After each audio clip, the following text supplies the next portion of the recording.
Kulang. Good morning to our respective trainers, magsaysay staff, beloved parents, guests, and to my fellow CCPP graduates. Today, we are not just celebrating the end of training.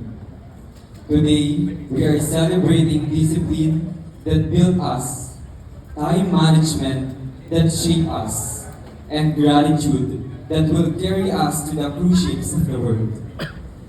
First, gratitude. I want to say thank you from the bottom of my heart.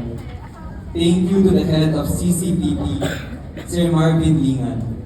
Thank you, sir, for leading this program with vision and excellence.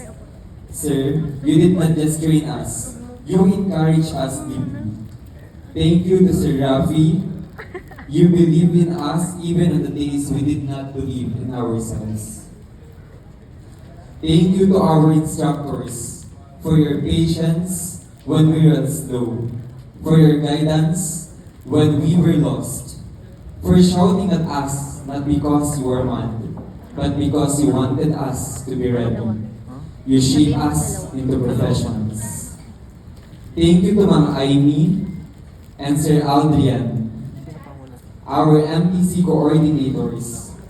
Thank you for checking on us, for the reminders, for making sure we were ready down to the last button of our uniform. Thank you. To you, to Sir Clint, our hotel coordinator, and to Sir Noriel, our shuttle service driver. To Sir Jericho, small things but big help. We see you, we appreciate you. And thank you to all the parents and guests who were here today. Every yes sir and yes ma'am we learned is for you. We did not get here alone. To Heavenly Father, for the blessings you let us experience, and to our support system, thank you for everything. To Team Alba, Team Bravo, and Team Charlie, listen.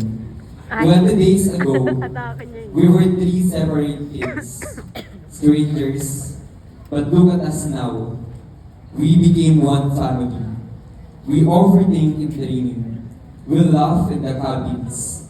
We failed the drills, and we rose together. Because in CCPP, we do not leave anyone behind. That is not just training. That is a family. We will never forget that. Second, discipline. CCPP taught us that discipline is not punishment. Discipline is freedom. Discipline to wake up on time, even when your body says 5 minutes more. Discipline to wear our uniform right. Grease, shine, ID, perfect. Discipline to do laundry most every time.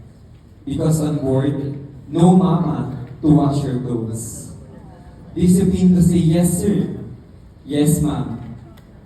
Even when we are exhausted, even when you feel hurt, and even when you feel hungry. In just 20 days, we learn what it really means to be professionals. Because on a cruise ship, discipline saves lives. Discipline earns respect, and disciplines get you promoted. So starting tomorrow, we do not clock in, we show up. And we carry that discipline with us. Third, time management. We learn that preparation beats panic. That managing your time means managing your career. In 6 months, in 1 year. When we are on board, guests will not wait for us. Schedules will not wait for us. The ship will not wait for us. The ocean is on time, so we must be on time. So today, we graduate not just with skills, but with the mindset burned to us. Be early, be ready, be the best. I'm not here because I am best among of you. I am here because I try, even when I feel to quit sometimes. The sea is big, the work is hard. Galing ni Vin Homesickness is real, but we are ready. Because we were trained with discipline, we were trained with time, and we will live with gratitude.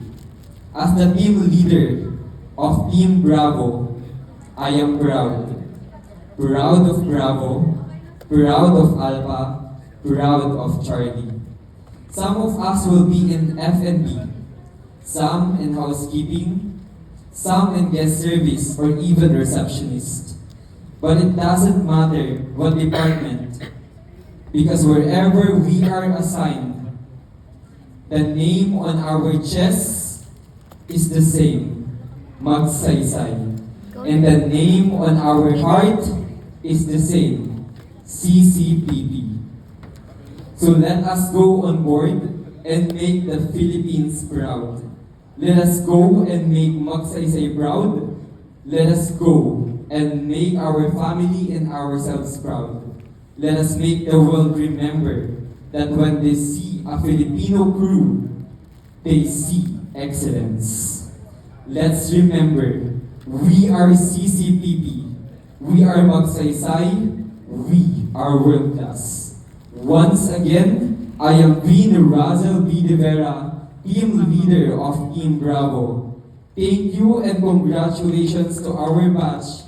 Mabuhay CCPP. Fair winds and following seas to all of us. Thank you, Vin De Vera. And for our Charlie team leader, Mr. Manlupig Michael Vincent.